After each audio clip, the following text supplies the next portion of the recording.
Olá, senhores, olá, senhoritas, bem-vindos, bem-vindas a mais uma videoaula aqui no canal. Dessa vez, uma aula de arte, continuando os nossos estudos sobre as esculturas romanas. Pessoal, ficou faltando então, né, como foi falado lá na primeira aula, a ideia era que teríamos 3 aulas apenas. Este nosso plano ele já se prolongou por pelo menos mais uma aula, que será justamente essa, né? Então, uma aula que ficou faltando sobre as esculturas, especificamente sobre o período do Império, e que será, acredito eu, uma aula um pouquinho mais curta, certo? Mas que dá para a gente fechar e fechar tranquilo essa parte aí das esculturas gregas. Joia? Então vamos lá para a nossa apresentação. Lembrando, nós falamos sobre a República na aula 1, a ideia de verismo, de imagens maiorum, de ênfase em pessoas comuns. Evidente, nós estamos no período da República, ou seja, nós estamos em um período em que, ao menos em teoria, as pessoas ditas comuns podem participar da coisa pública, ou seja, as pessoas ditas comuns, elas têm voz ativa na criação de leis, na organização, na organização do Estado. Então, não por acaso, neste período se retratava pessoas que, aliás, não por acaso neste período era possível que qualquer pessoa, desde que tivesse uma ligação com a coisa pública, desde que tivesse a sua atuação na coisa pública, ele podia, se assim desejasse, encomendar algumas esculturas para ter o seu nome gravado, digamos assim, na história romana.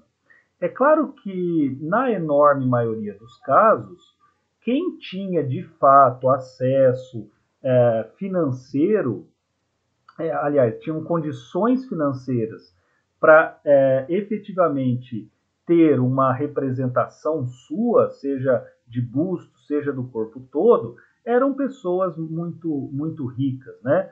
Pessoas que tinham já uma linhagem aristocrática, que tinha uma linhagem patrícia e que as pessoas, digamos assim, da plebe, as pessoas libertas, né, os ex-escravos, eles só poderiam ter acesso a essas suas representações caso algum patrício fizesse o que ficou conhecido como patrocínio, né? Patrocinasse a confecção dessas esculturas. No caso do Império, e aí é que nos interessa agora nessa aula, no caso do Império, as coisas mudam de figura. E mudam muito de figura. Por quê? Olha como que eu coloquei em caixa alta. O Império ele é marcado pela propaganda. Propaganda de quem? Propaganda do imperador. Ou seja, doravante, pessoas comuns, ainda que tenham acesso à coisa pública, ainda que seja um patrício, não pode mais pedir, né, patrocinar, não pode mais encomendar obras que que representem a sua pessoa ou a pessoa de familiares queridos, mortos, ancestrais, enfim. Né? A ideia, o império, ele é caracterizado pela ideia de propaganda. Propaganda do imperador. Lembrem-se das suas aulas de história. O tamanho que o território romano assumiu dentro do período imperial. né? Gigantesco. Como que era essa propaganda? Eram feitas as esculturas, eram feitas dos diversos imperadores e, gente, colocada nos espaços públicos, lógico, né? Enquanto as esculturas da República, a sua enorme maioria, estava destinada aos ambientes privados, então, seja para colocar num altar, seja para colocar dentro de casa, de modo tal que aqueles que estivessem passando pudessem olhar e falar, olha, aqui mora o sujeito tal, olha, aqui morou o sujeito tal. No caso do Império, as obras elas são todas para se colocar no público, na esfera pública. Então, se coloca nas casas de banho, né, nas termas, como se costuma chamar as casas de banho romanas. Então, se coloca nas termas, se coloca nos domos, se coloca nos espaços, nos bosques, né, nas regiões em que você tem lá campos e onde os soldados eles trabalham, eles treinam, enfim. Né? Então, em todos os lugares em que as pessoas comuns tinham acesso. E evidente, gente, quando se faz uma propaganda, aliás, se faz uma propaganda para vender alguma coisa. Lógico, né? A propaganda, portanto, ela tem que difundir, ela tem que inculcar em cada uma das pessoas um certo desejo, né? Uma certa vontade. Essa vontade, esse desejo, pode estar ligado, no caso do Império Romano, estava ligado às características do imperador, né? As suas, digamos assim, as suas especificidades. Então, se enaltecia as qualidades do imperador, sendo que, evidentemente, como propaganda, nem sempre essas qualidades eram verdadeiras. Mas não interessa, afinal de contas, essas esculturas estão espalhadas em todo o território, em todo o território do Império. Não é apenas em Roma. Em Roma é muito claro, né? Em Roma é muito fácil. Você está lá, o imperador está lá. As coisas acontecem lá. A ideia é que essa propaganda ela seja difundida e que, tamanha a distância, você, enquanto súdito, não seja capaz de descobrir se é verdade mesmo aquilo que estão dizendo sobre o imperador X ou não. Né? Então, moçada, dentro dessa propaganda eu coloquei assim, piedade, né? Ou seja, difundir a ideia de que o imperador ele é pio, ou seja, aquele que tem piedade. E o que é ter piedade? É ser alguém devoto à religião, devoto, que adora, né, os seus deuses. Um sujeito ímpio, lembrem-se das aulas das aulas de filosofia, o Sócrates ele foi condenado por impiedade. O que é ser condenado por impiedade? Ser condenado porque ele não adorava, ele não louvava, ele não prestava orações aos deuses da cidade. E no caso aqui do Império Romano, os imperadores serão ou tratados, ou retratados de maneira piedosa, como se eles fossem piedosos, ou eles serão retratados como o sumo poder, e esse poder ele deve ser entendido como poder político, mas principalmente como um poder bélico, ou este imperador será retratado, como se diz no vocabulário técnico, togado. O que é um imperador togado? É uma escultura em que ele aparece de toga e, portanto, ensejando a ideia de que ele é justo, de que ele cria leis justas, que tudo o que ele faz, todas as suas ações políticas, são para o benefício do povo, né? Para o benefício do todo. Ou, finalmente, ele pode ser caracterizado como apoteótico. O que é apoteótico, gente? Apoteose é a ação de divinizar alguém. Divinizar alguém.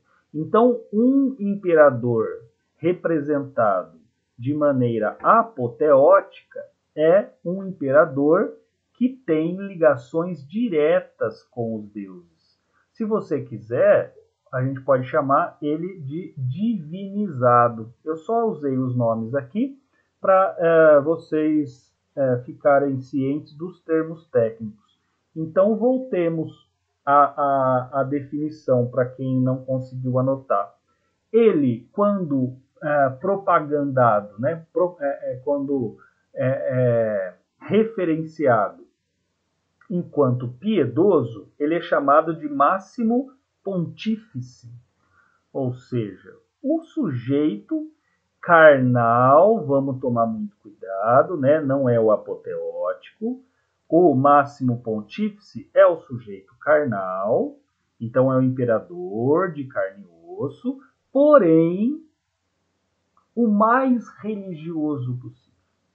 Aquele sujeito que leva à risca os dogmas religiosos. Em segundo lugar, nós temos o imperador general. O imperador general, ele vai ser descrito, ele vai ser representado, melhor dizendo, normalmente com a sua armadura, né? Normalmente com a sua armadura. Depois nós teremos o imperador togado, que é aquele imperador civil, né, justo, que constrói as leis sempre para o benefício do todo, do povo. E, finalmente, o imperador apoteótico. Aí sim já é um imperador divinizado. Não confundir, por favor, com o máximo pontífice. Certo, gente? Então, dada as características gerais, vamos ver aqui nos exemplos que fica muito mais fácil, certo? Então, vamos lá. Terminamos aqui, né? Terminamos a exposição da República com Brutus Barberini.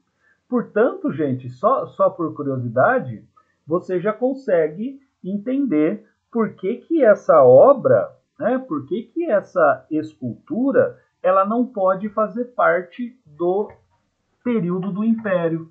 Né? A resposta mais simples é porque esse sujeito não é imperador. Ponto final.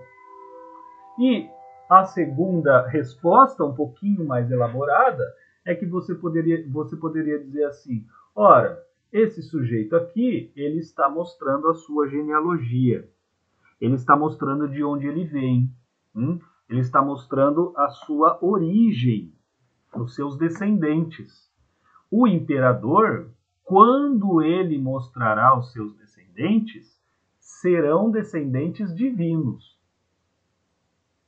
É evidente que você olha para essas duas, para estes dois bustos, você vê que esses dois caras não têm nada de divinos, certo? Não tem nada de divinos. Então você bola para frente. Bom, então vamos lá. Olha o primeiro, Augusto Máximo, Augusto, certo? Máximo Pontífice. Olha só, gente, como que fica fácil a hora que a gente olha de fato para a obra de arte. Não precisa falar muito, né? Máximo Pontífice, ou seja, o sujeito mais piedoso, aquele que, como disse, adora os seus deuses, que faz tudo o que deve ser feito. Olha a candura do detalhe do seu rosto. Veja, moçada. Ele está todo drapeado, né? A quantidade de roupas, o volume das roupas não nega o seu caráter de imperador. Afinal de contas, você tem aí muito mais pano para cobrir, que deveria, né, ser necessário para cobrir o seu corpo. Nós dissemos isso na aula passada. A quantidade, quanto maior o volume de roupas, maior o seu status social. No caso aqui, você está vendo Augusto como sendo representado como um máximo pontífice. Olha o semblante de serenidade, é a roupa, dá a ideia, né, enseja de que ele é, de fato, alguém pertencente, né, alguém pertencente a todos os rituais religiosos. Né? É como se fosse um manto que estivesse em cima da sua cabeça, né, cobrindo um certo ponto, cobrindo o seu rosto, cobrindo a sua face. Chama muito a atenção, né?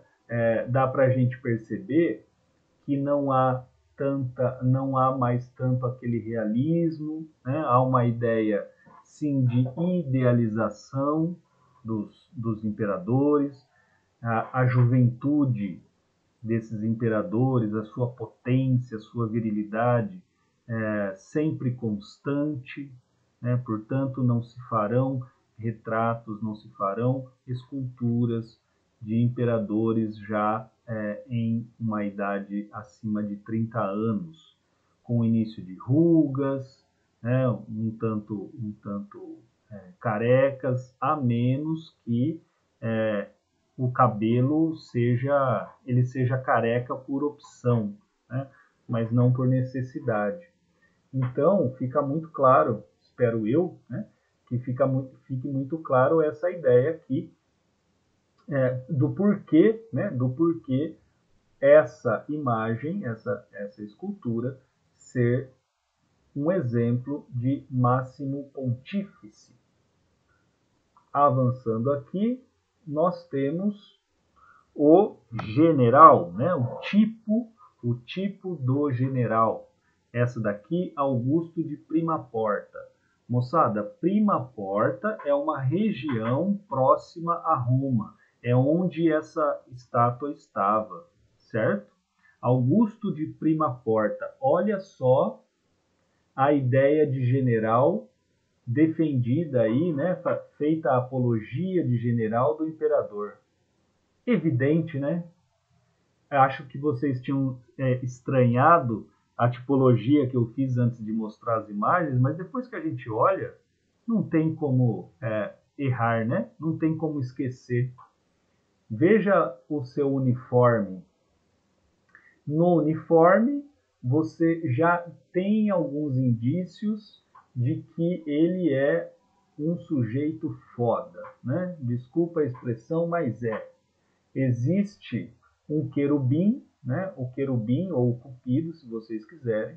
Esse cupido próximo aí, né? Quase que tocando a perna de Augusto, já mostra essa ideia de uma certa divinização, né?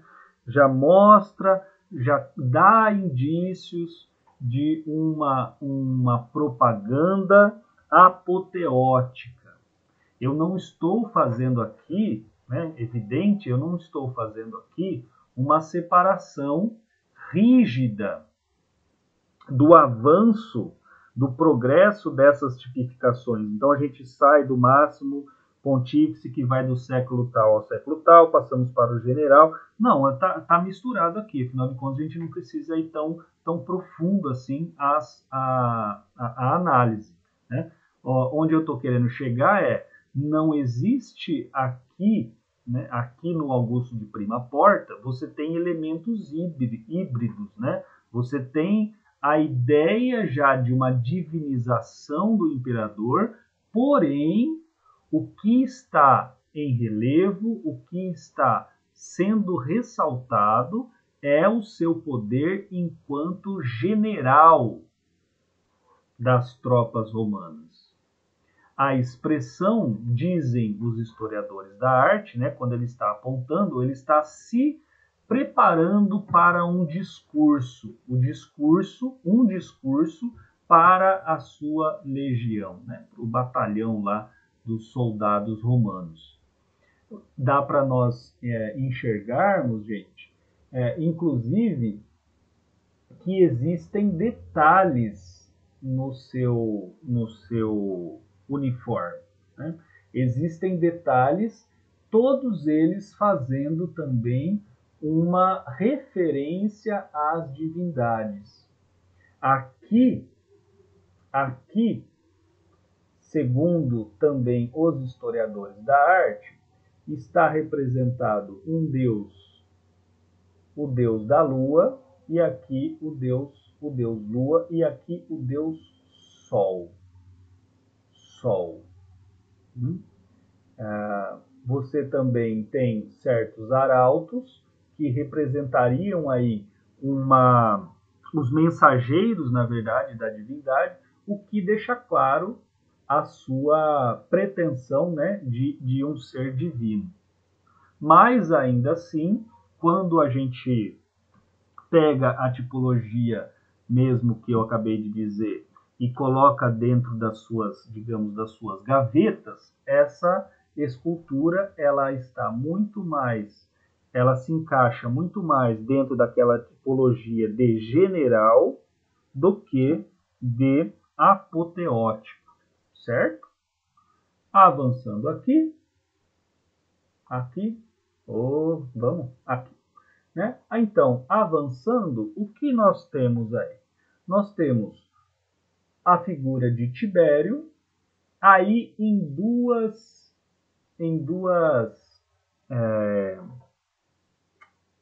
representações, né? Com duas representações, na verdade. Nós temos o imperador Tibério. No primeiro, ele está togado. Olha só, muito fácil, né? Ele é o defensor das leis, ele é o criador das leis, ele, portanto, portanto, é o responsável pelo mundo tal como as pessoas estão vivendo. Olha, então é como se ele dissesse, não fosse eu, o mundo seria muito pior, né?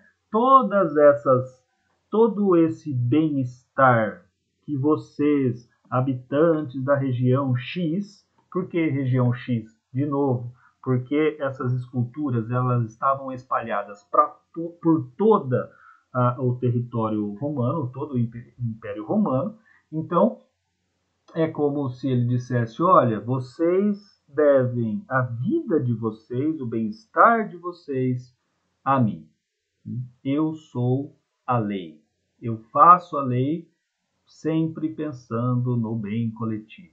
Aquela história que nós já conhecemos e que nós já estamos carecas de saber, certo?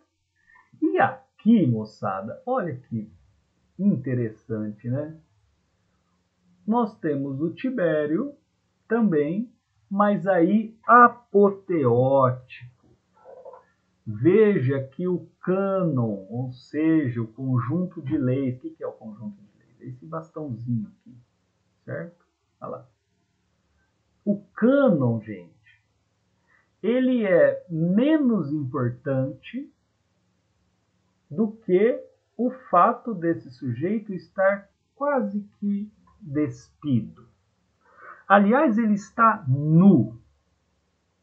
Gente, Já comentei em outras aulas aí no canal uma diferença entre nu e pelado. Para quem não viu a aula, são 2 aulas, se eu não me engano, que eu comentei essa diferença. Para quem não pegou nenhuma dessas 2 aulas, eu vou falar muito rapidinho. O sujeito nu é aquele que está efetivamente sem roupa ou que tem algum pano, algum objeto que esteja cobrindo as suas partes. Só que, ainda que essas partes estejam cobertas, a ideia é que ele usualmente não as usa. Por isso que ele não está pelado, sem roupa, ele está nu. Numa frase assim muito curta, né, definindo de maneira assim muito rápida, é como se ele nascesse nu. Desculpa, né, a frase, a obviedade, mas é isso, ele nasce nu. Ele nasce, evidentemente, enquanto obra, né, gente? Por favor, não vão levar isso daí ao pé da letra. Ele nasce enquanto obra, enquanto representação artística. Ele nasce nu. Essa ideia de nascer nu, ela será muito, muito, muito utilizada a partir da Idade Média, a partir do Renascimento.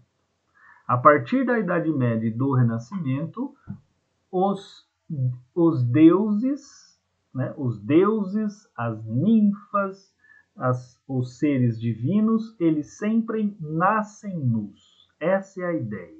Né? A obra é feita de tal modo em que a gente olha e não se preocupa, não faz a pergunta, ora, mas que roupa ele usa? Por quê? Porque essa pergunta ela se torna absurda. E é justamente isso o que os romanos, muito mais do que os gregos, estão enfatizando. Quando nós pegamos essa segunda escultura aqui, seja do Tibério, seja de Cláudio, né? É que estamos aqui, enfim. Mas se você pega uma ou outra, afinal as duas representam essa tipologia apoteótica, se você pega uma ou outra, não passa pela sua cabeça se perguntar, ora, mas que roupa que eles usam? Por quê? Porque eles não usam. Eles são seres divinos. Né? Eles são seres divinos. Aqui no Cláudio, inclusive, você tem uma coroa. No Tibério não aparece. Quando a coroa é colocada, né, quando se apresenta a coroa, quando existe, então, né, a coroa como um elemento constituinte da obra, você já não precisa nem pensar, você já coloca lá como resposta apoteótica. Apoteótico, por quê? Porque a coroa, ela pela iconografia, ela representa a divindade. Ela é traço de divindade. Ela é traço de divindade. E aí você pode fazer, inclusive, uma referência a quando o mundo se torna cristão. Né? A coroa, quando o mundo se torna cristão. Né? Coroa de espinhos do Senhor Jesus Cristo. Certo? Você já vê que o elemento, né? Como que na iconografia, como na história dos símbolos, esses símbolos, no decorrer do tempo, eles vão admitindo sentidos diferentes. Certo, moçada? Então, dá para a gente perceber, olha só, a idade aliás, a idade real dos imperadores, seja de Tibério, seja de Cláudio, talvez não correspondam e assim, falando teoricamente, com certeza a idade deles real não corresponde à idade que as esculturas representam, certo? Aqui parecem ser muito jovens. Veja já a representação de um corpo musculoso, um corpo super musculoso, muito definido, sem excesso de gordura, ou seja, tudo aquilo que representaria a juventude, a masculinidade, a potência, a virilidade e etc. Certo, moçada? Então, voltando para cá.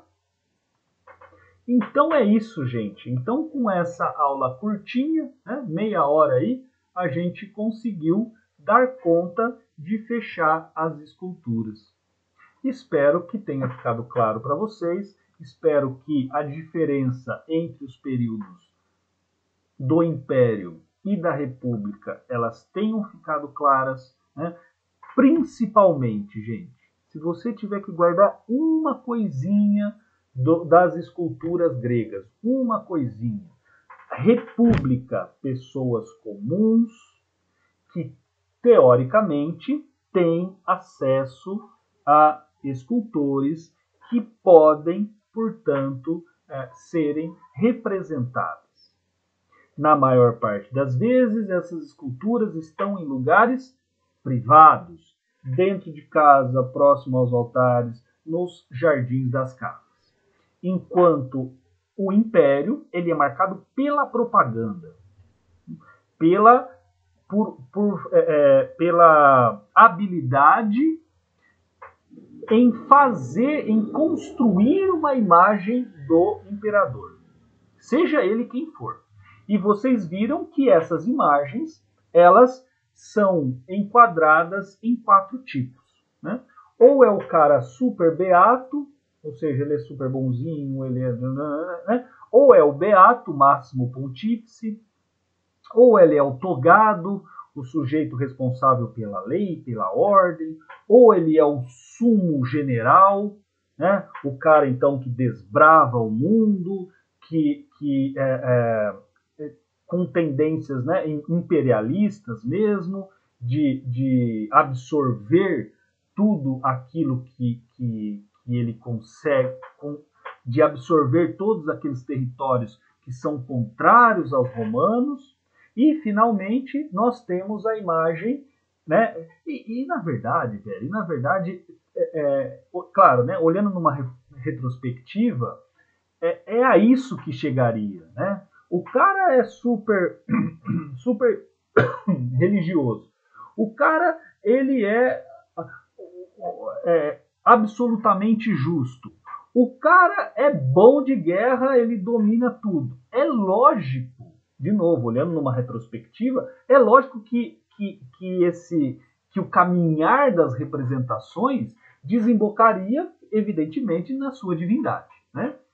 Ou seja, ele ser identificado com Deus, né? Um Deus, o Deus na Terra. Certo, gente? Bom, então é isso. Espero que tenha ficado claro para vocês, espero que vocês tenham gostado. Nas próximas aulas, nós daremos continuidade aí nos estudos sobre Roma. Lembrando, como falei lá na primeira aula, a nossa próxima aula sobre Roma será pintura. Espero que seja possível dá-la em uma aula e depois nós falaremos sobre a arquitetura. Beleza, gente? Muito obrigado. Obrigado pela atenção, obrigado pela paciência e nos encontramos aí pelas aulas. Beleza? Valeu, beijo, abraço, até mais.